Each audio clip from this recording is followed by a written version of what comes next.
Muy bien, muy buenos días a todos.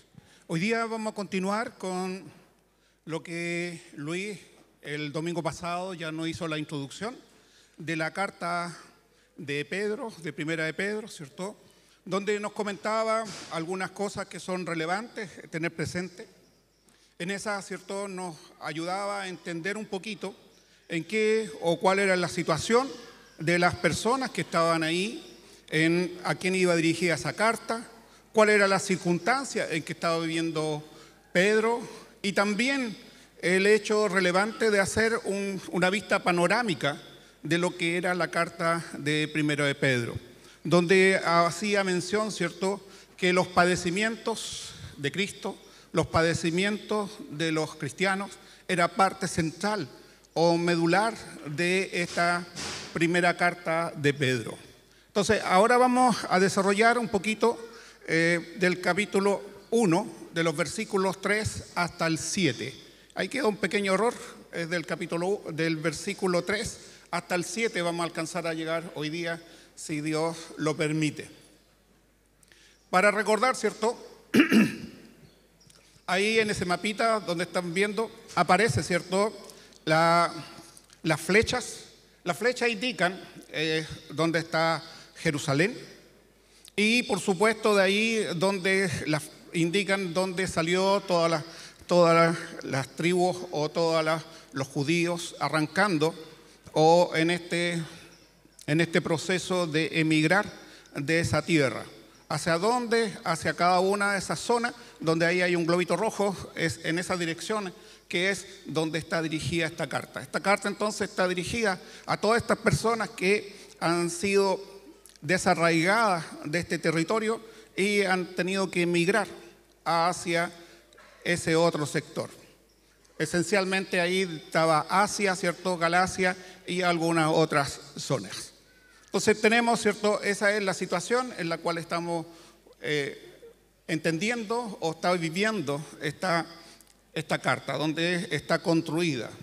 Entonces, los versículos que vamos a estar mirando hoy día dice así: bendito el Dios y Padre de nuestro Señor Jesucristo, que según su grande misericordia nos hizo renacer por una esperanza viva, por la resurrección de Jesucristo de los muertos, para una herencia incorruptible, incontaminada e inmarcesible, reservada en los cielos para nosotros, que soy guardado por el poder de Dios mediante la fe, para alcanzar la salvación que está preparada para ser manifestada en los tiempos postreros, en los cuales vosotros os alegráis, aunque ahora por un poco de tiempo, si es necesario, tengáis que ser afligidos en diversas pruebas, para que es sometida a prueba vuestra fe, mucho más preciosa que el oro, el cual, aunque perecedero, se prueba con fuego, sea hallada en alabanza,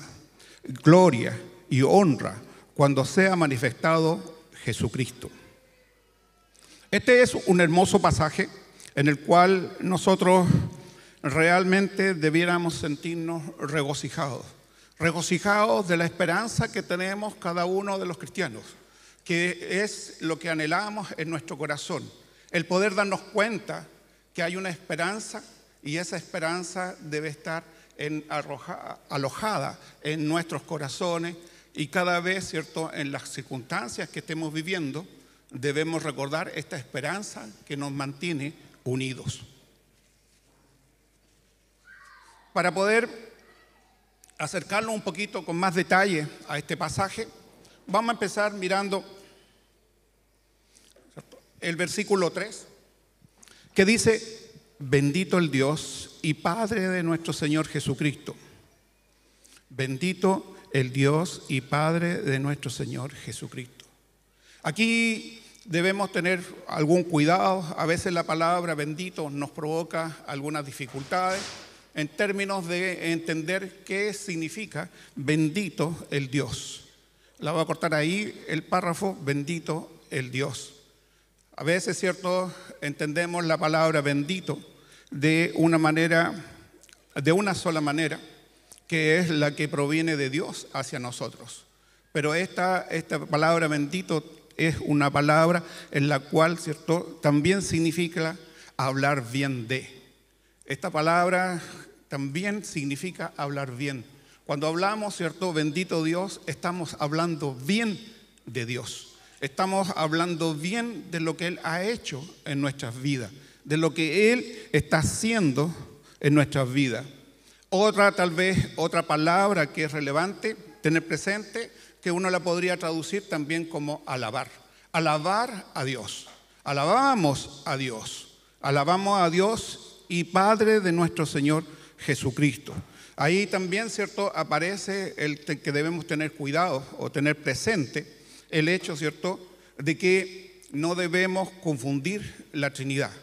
La Trinidad, ¿cierto?, está ahí latente y está presente en términos de entender que para nosotros, ¿cierto?, Dios Padre, Dios Jesucristo, Dios Espíritu Santo son todos iguales, ¿cierto?, en poder y en esa misericordia que nos concede a cada uno de nosotros. Entonces, tenemos, ¿cierto?, bendito el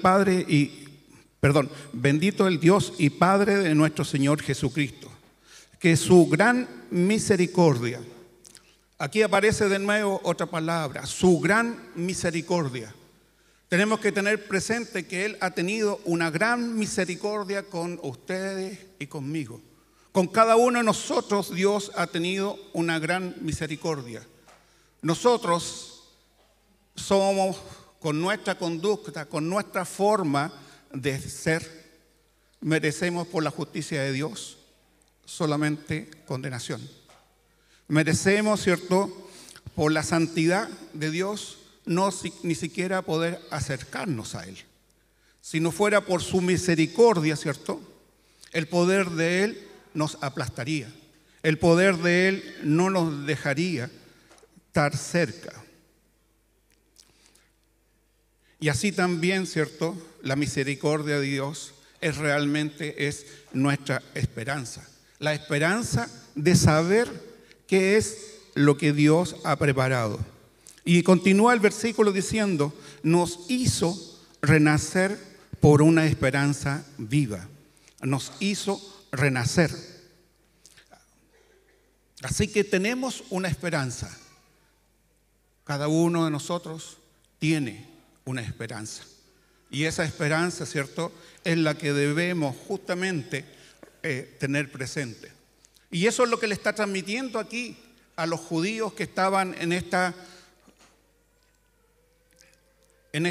escape o en esta huida desde las tierras de los romanos. En este escape, ¿cierto?, ellos tienen, y aquí Pedro le hace notar, ¿cierto?, tengan una esperanza viva. Debemos tener una esperanza viva, no importa las circunstancias en las cuales estemos viviendo.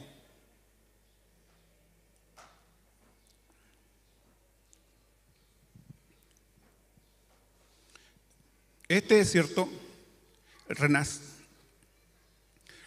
esta esperanza que tenemos de renacer, es una esperanza, ¿cierto?, que está sustentada, por supuesto, en la parte de Jesucristo. Pero antes de eso, ahí en 1 de Pedro, capítulo 1, versículo 23, dice así: siendo renacidos, no simiente corruptible, sino de una simiente corruptible, sino de incorruptible, por la palabra de Dios que vive y permanece para siempre. Nosotros tenemos esta esperanza viva porque hemos, ¿cierto?, de acuerdo, siendo renacidos. Y siendo renacidos por algo que es incorruptible.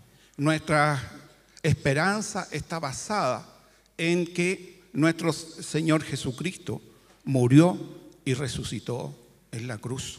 Esa es nuestra esperanza. Esa es la sangre de Cristo. Cuando hablamos hacemos mención a la sangre de Cristo, ¿cierto? Es ahí donde está nuestra esperanza, y esa esperanza es una esperanza viva. Él pagó nuestro castigo. Él pagó lo que nosotros merecíamos. Y ahí debiéramos tener también nuestra tranquilidad. Este pasaje del apóstol Pedro enfatiza en la resurrección de Cristo. La muerte y la resurrección de Cristo es el tema central del evangelismo. Cada vez que nosotros conversamos con una persona y queremos que esa persona conozca, entonces tenemos que hablar de la muerte y de la resurrección de Cristo.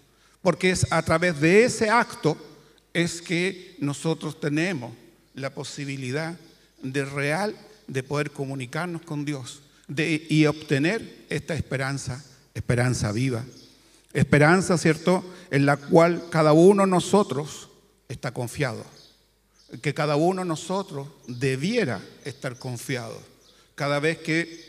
Y esta esperanza, ¿cierto?, continúa ahí en el capítulo 4 diciendo, para una herencia incorruptible, inmaculada, inmarcitable, reservada en los cielos para nosotros. ¿Cree eso?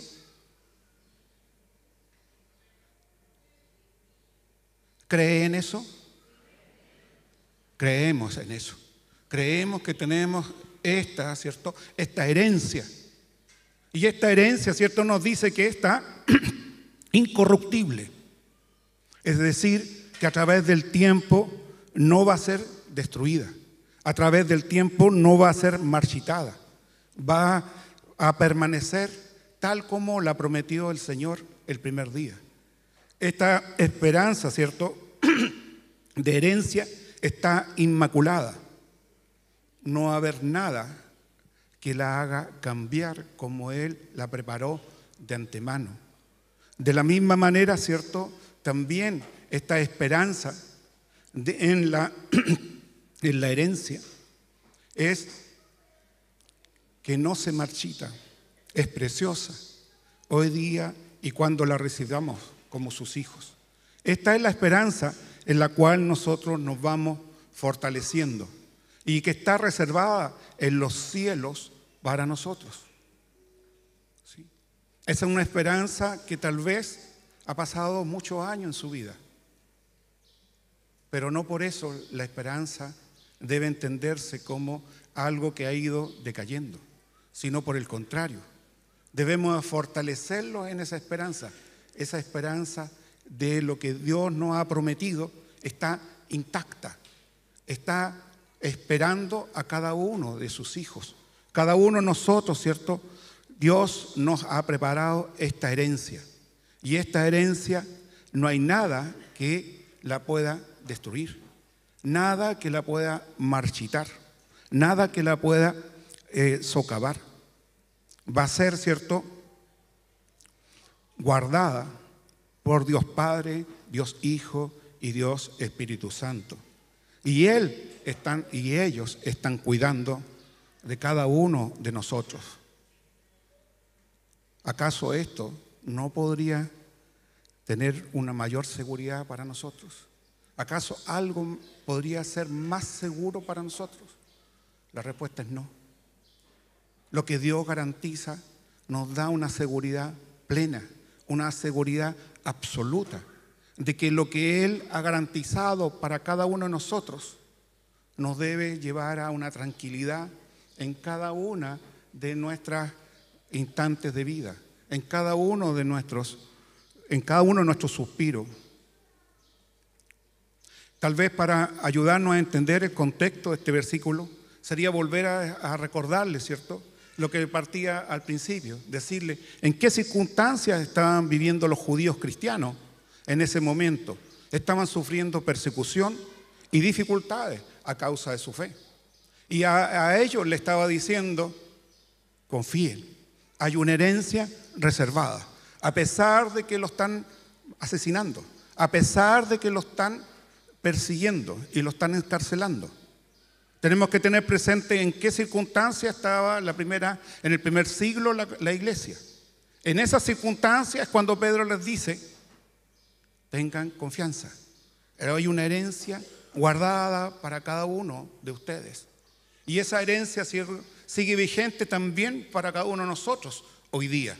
Debemos tener la tranquilidad de que esa es la la herencia que Dios nos tiene prometida. Continúa ahí en 1 de Pedro, el versículo 5, diciendo que soy guardado por poder de Dios mediante la fe para alcanzar la salvación que está preparada para ser manifestada en los tiempos postreros. Aquí de nuevo tenemos una palabra que está guardada. O sea, Dios nos tiene guardada, ¿cierto? Esta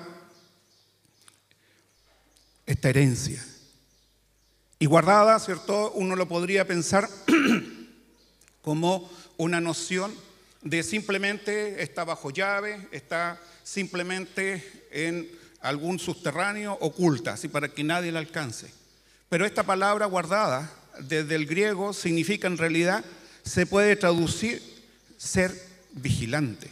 Es decir, que el Señor está vigilantemente presente guardando nuestra herencia. No es que la dejó ahí y para el momento la va a volver a sacar, sino está siendo vigilante en esa herencia que tenemos. Nos está protegiendo y cuidando en cada uno de los instantes de nuestra vida.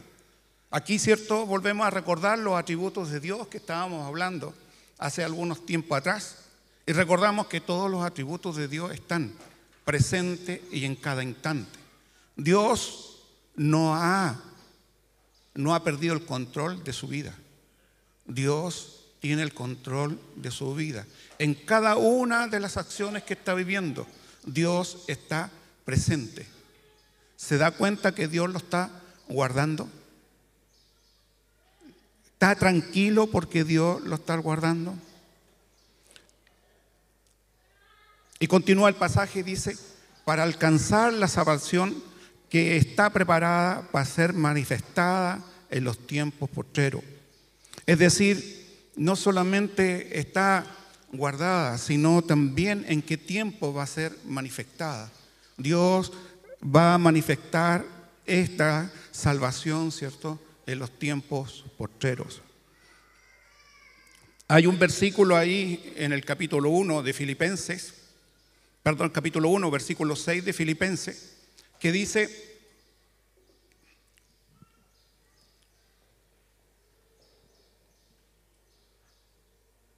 ahora sí, estando persuadido de esto, que el que comenzó en vosotros la buena obra, la perfeccionará hasta el día de Jesucristo. Estando persuadido de esto, que el que comenzó en vosotros la buena obra, la perfeccionará hasta el día de Jesucristo. Todos tenemos una naturaleza humana, una naturaleza caída, y esta vieja naturaleza siempre va a estar con nosotros mientras vivamos en esta tierra. A veces esta naturaleza aflora, y cuando aflora da muestras realmente de que Dios no está con nosotros. A veces respondemos de manera hiriente, a veces actuamos de forma indiferente. Esa es, ¿cierto?, nuestra naturaleza humana. Y esa naturaleza humana debemos tener presente que no la podemos dominar con nuestras fuerzas. Esa naturaleza humana siempre va a aflorar, siempre va a estar ahí presente como un caballo salvaje, el cual siempre, creyendo que podemos dominarla, va a patear hacia algún lado. Va siempre a ponerse salvaje en alguna dirección. Nosotros no tenemos la capacidad de poder controlar nuestra naturaleza. Es solamente dependiendo de Dios. Es solamente entregando a Dios esos berrinches que a veces hacemos.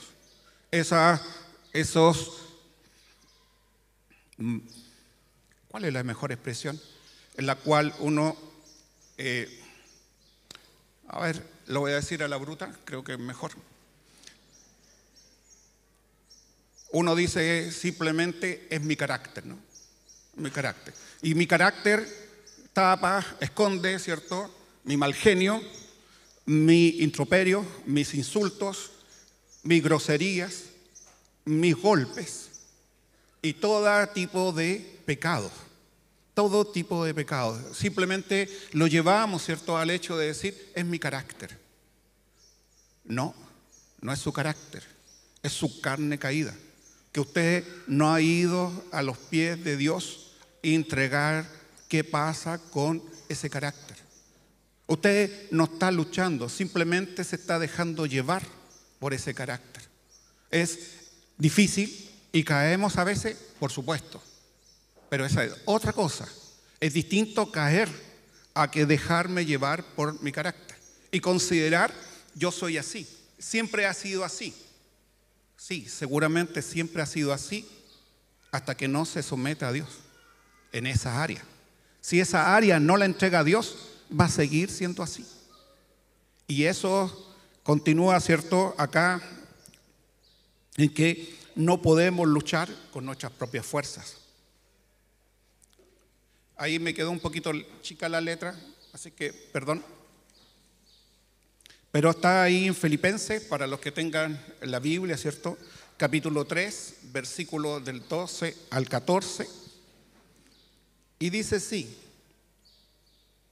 lo que lo hayan alcanzado ya, ni que yo sea perfecto, sino que prosigo por ver si lo logro asir, aquello por la cual fui también asido por Cristo Jesús. Hermanos, yo mismo no pretendo haberlo ya alcanzado, pero una cosa hago, olvidando ciertamente lo que queda atrás, extendiéndome a lo que está delante. Prosigo a la meta, el premio supremo, llamamiento de Dios en Cristo Jesús. ¿Sí?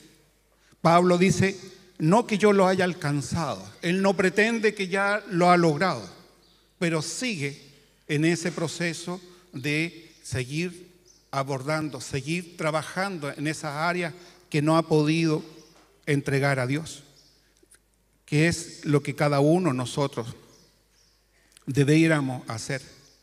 La única forma que existe para que nosotros podamos vivir la vida cristiana es dependiendo del poder de Dios en nuestras vidas.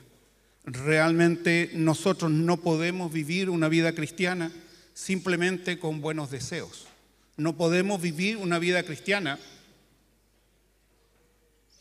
siguiendo consejos como en los tiempos de los fariseos, creyendo que porque estamos cumpliendo ciertas leyes vamos a estar haciendo correctas las cosas.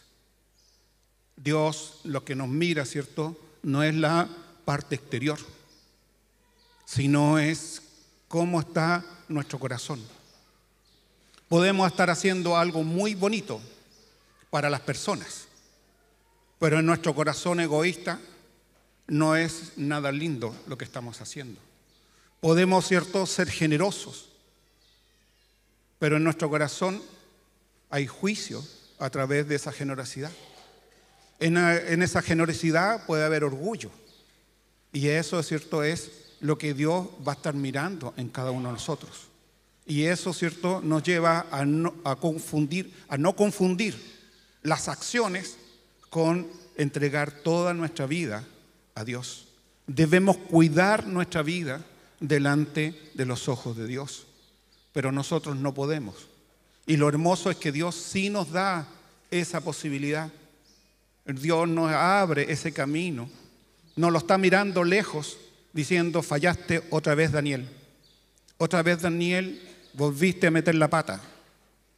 No, es mi dependencia de Dios es la que permite, ¿cierto?, que Daniel no meta la pata otra vez. Ahí es donde cada uno de nosotros debiera hacer, ¿cierto?, decir, hoy metí la pata, hoy he pecado. Señor, no quiero volver a hacerlo. Ayúdame a poder. Y claro, hay cosas que dependen de nosotros. Por supuesto que hay cosas que dependen de nosotros. Como entregar esa área de la vida a Dios. No seguir pensando que tenemos el control de esa área, sino por el contrario, debemos depender de Dios, estar constantemente ante su presencia.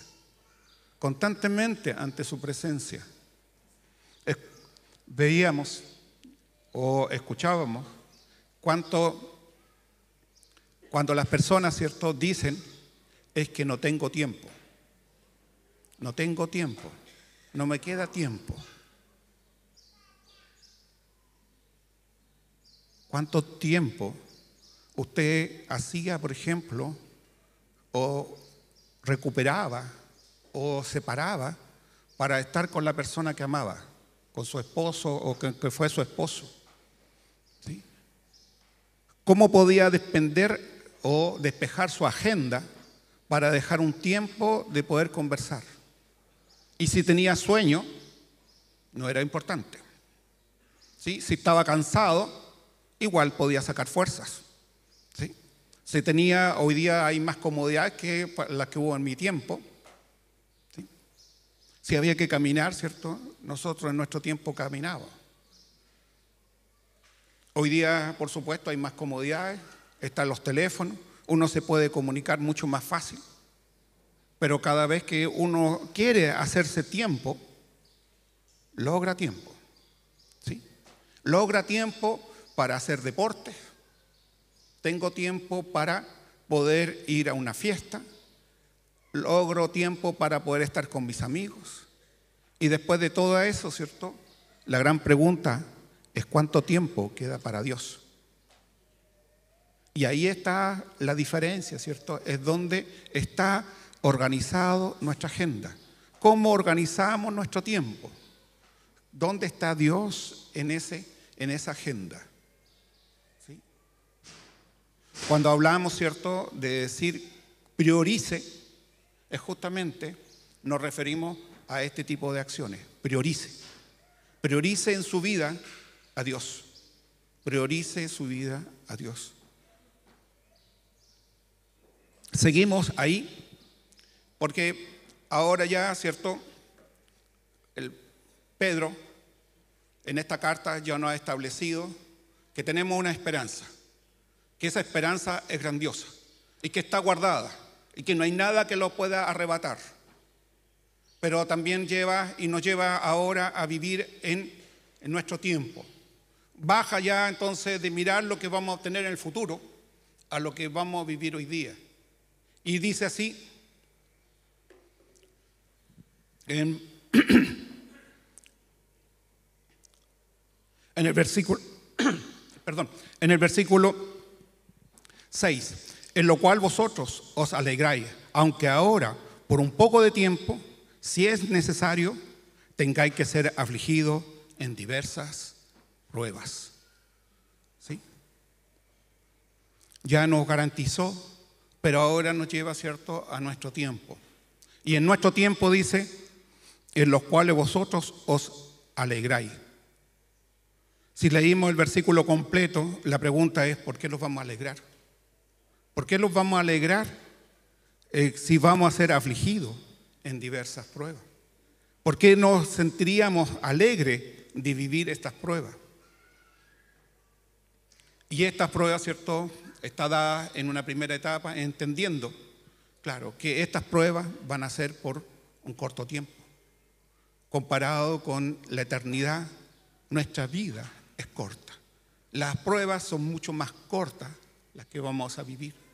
Pero aquí, ¿cierto?, nos va estableciendo ya una primera claridad que debiéramos tener como cristianos.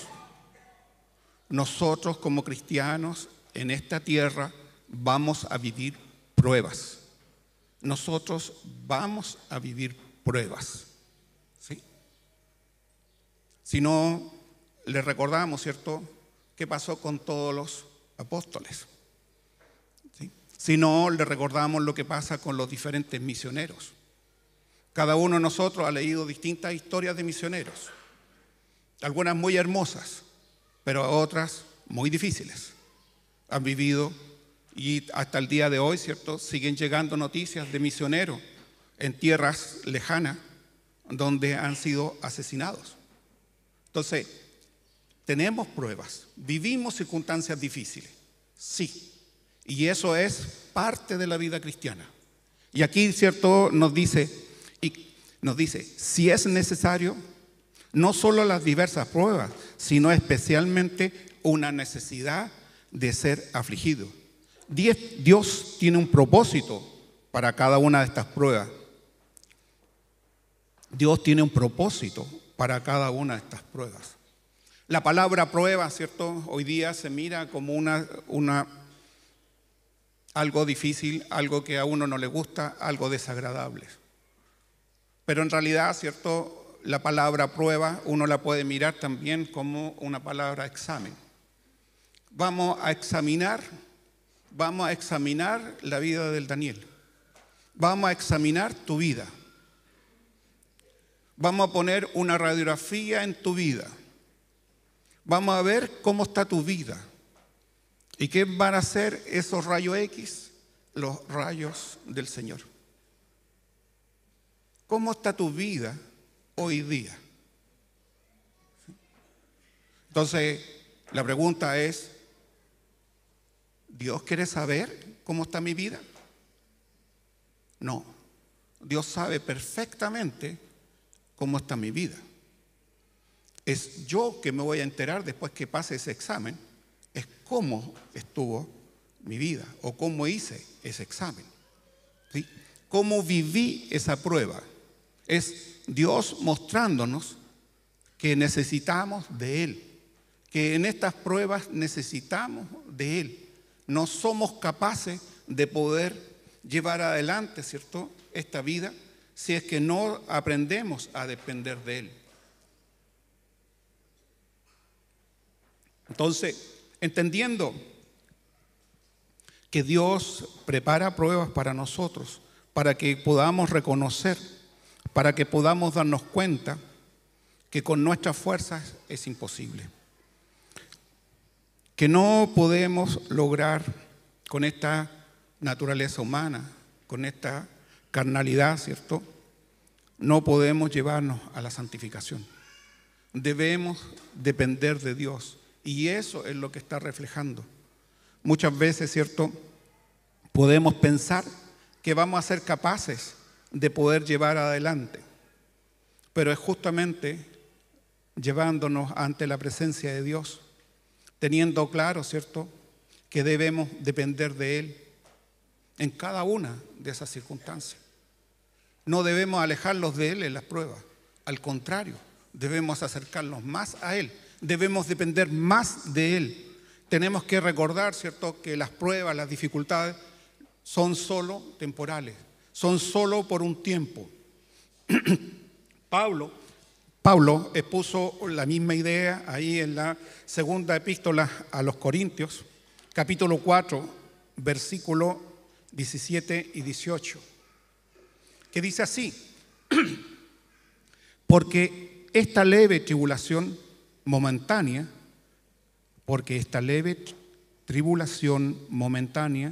produce en nosotros en una cada vez más excelente y eterno peso de gloria, no mirando nosotros las cosas que se ven, sino las que no se ven, pues las cosas que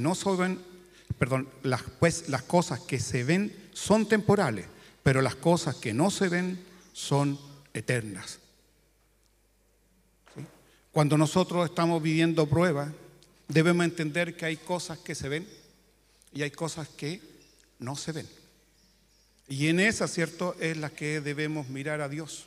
Dios, ayúdame a vivir santamente, ayúdame a vivir correctamente esta dificultad.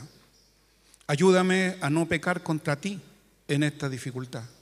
Ayúdame a mantenerme aferrado a ti en esta dificultad. A veces nosotros tenemos ciertas cosas que consideramos muy valiosas y por supuesto que no tienen este valor, ¿cierto?, en la vida, en nuestra vida futura. Hoy día podemos considerar, ¿cierto?, tal vez nuestras joyas, los vehículos, o tal vez la casa, o tal vez simplemente el lugar donde duermo. Cada una de esas cosas podría considerarla como algo valioso, pero debemos tener cuidado. Todas esas cosas son perennes, son cosas que pueden desaparecer, pero algo que va a permanecer es la confianza en Dios. Esa no puede desaparecer. Nuestra confianza en Dios, no importa la circunstancia en que estemos viviendo, no importa. ¿Sí? Tal vez, ¿cierto? Uno dice, se murió un ser querido. ¿Sí? Me han diagnosticado una enfermedad terminal. No estoy diciendo que es fácil. Estoy diciendo que en esas circunstancias debemos depender de Dios. ¿Sí? Es levantar la vista a Él y contar, Señor, esto es grave. Me siento derrotado, pero confío en ti. ¿Sí? Podemos hablar con Dios en esas circunstancias y decir cómo me siento. ¿Sí? Porque no lo vamos a engañar diciendo estoy alegre que me hayan detectado este cáncer. No, estoy confiado en ti, porque sé que lo que estamos viviendo, sé lo que estoy viviendo es algo que está bajo tu control. Y que tú estás al control de todas las cosas. ¿Sí? Y así entonces puedo glorificar a Dios cuando aparece, ¿cierto?, una puerta en la cual dice, ¿sabes qué? Se abrió una hora con un médico. ¿Sabes qué? Hoy día, ¿cierto?, resulta que apareció una persona que está dispuesta a ayudarnos. Porque nos damos cuenta cómo Dios está respondiendo a nuestras necesidades. Cómo Dios está ahí escuchando nuestras oraciones, las necesidades que nosotros tenemos. Dios no es insensible a nuestras, sino lo que es, quiere que aprendamos a depender de Él en esta vida. En esta vida, porque en esta vida es justamente donde vamos a tener esa necesidad de depender. Cuando estemos en la otra vida, no vamos a necesitar. Él los tiene todo preparado. Y en esa vida no hay llanto, no hay formas de quejarse. Él tiene todo eso para nosotros.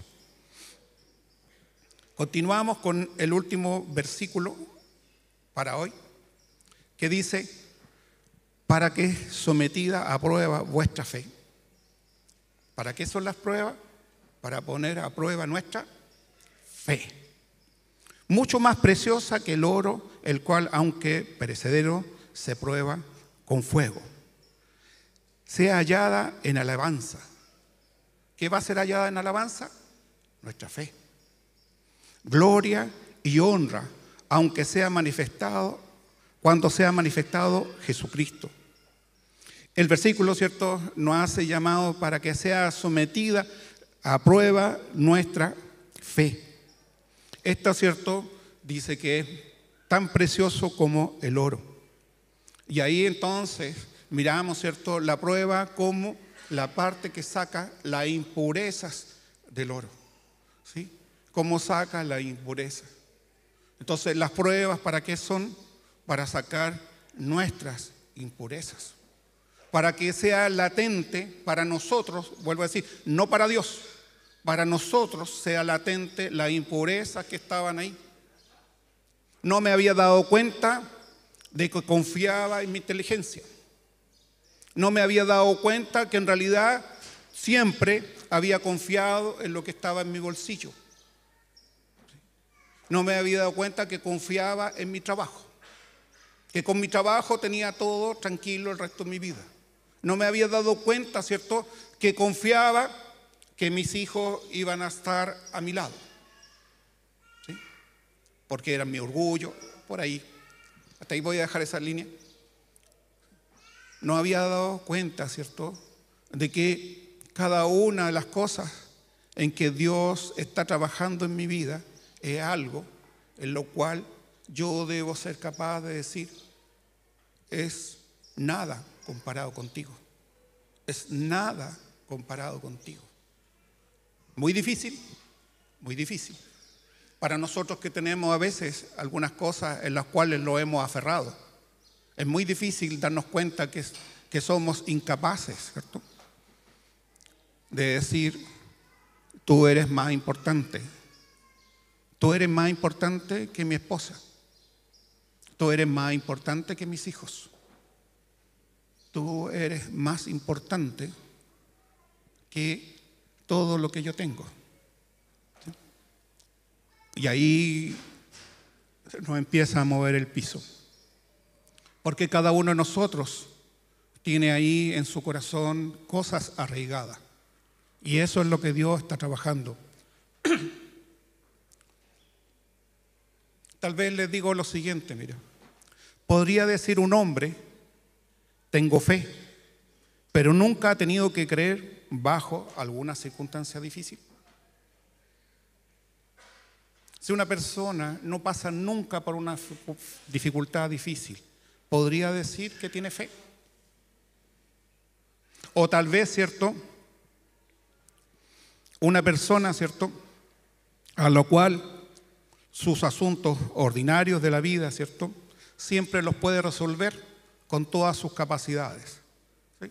Tengo problemas, ¿cierto?, de salud, tengo la posibilidad de pagar a un médico que me dé alguna pastilla.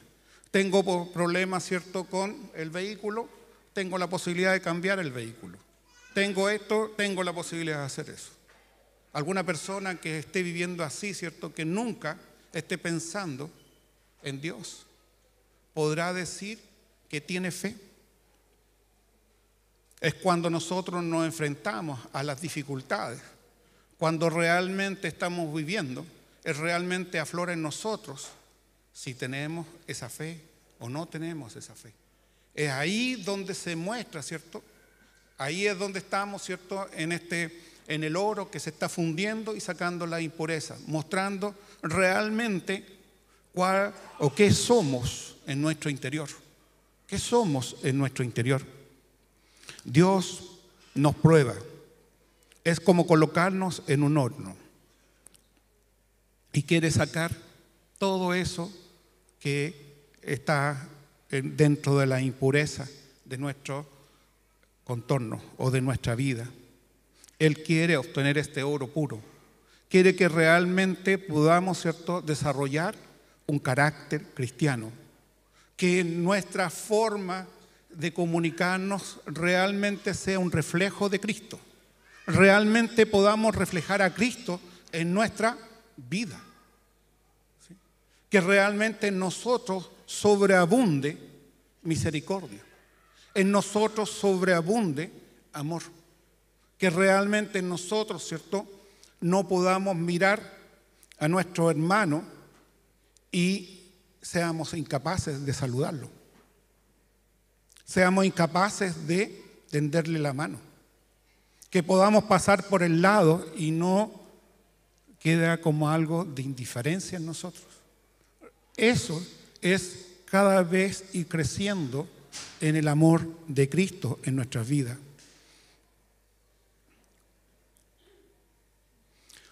¿Qué debemos tener claro? Que venimos a Dios como pecadores. Él nos salva, Él nos salvó por pura gracia, por medio de la sangre de Cristo. Y Él quiere que realmente podamos reflejarlo. No hay atajo en este camino. Realmente, a través de las pruebas, vamos alcanzando cada vez más una madurez espiritual. La única senda es seguir el camino que Dios ha preparado para cada uno de nosotros. No hay atajos, no hay forma fácil de hacerlo.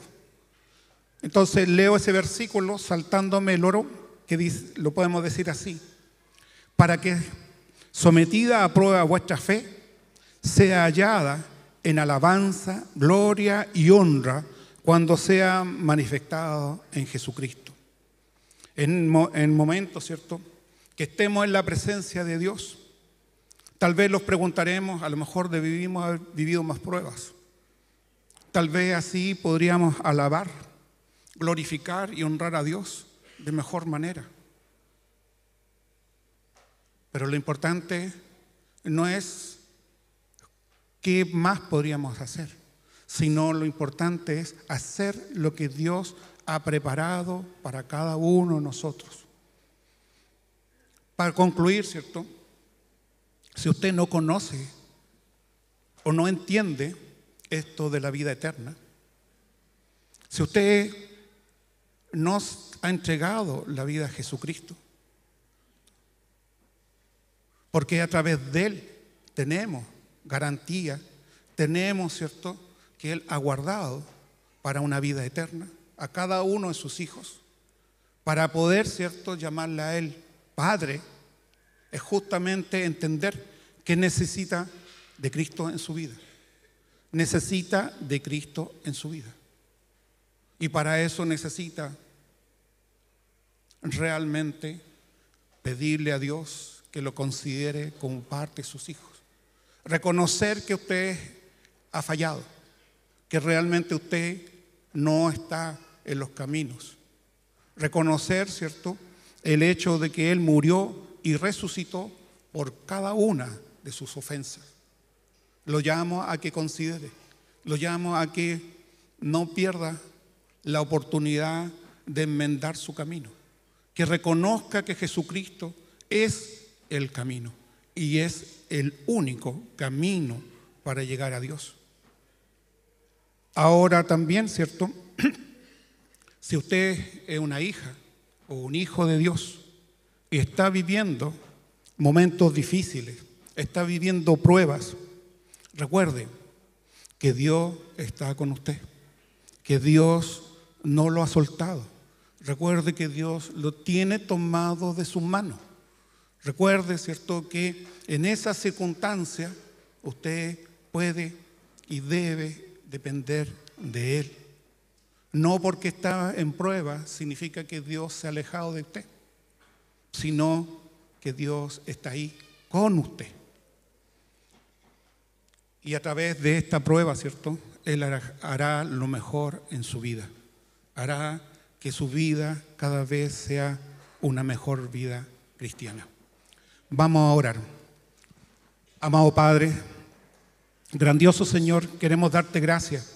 Gracias por este tiempo en que podemos, Señor, darnos cuenta que tú nos has apartado desde antes de la fundación del mundo, que desde ahí, Señor, tú nos has mirado con misericordia, nos has cuidado, nos has protegido y sigues trabajando en cada uno de nosotros, Señor.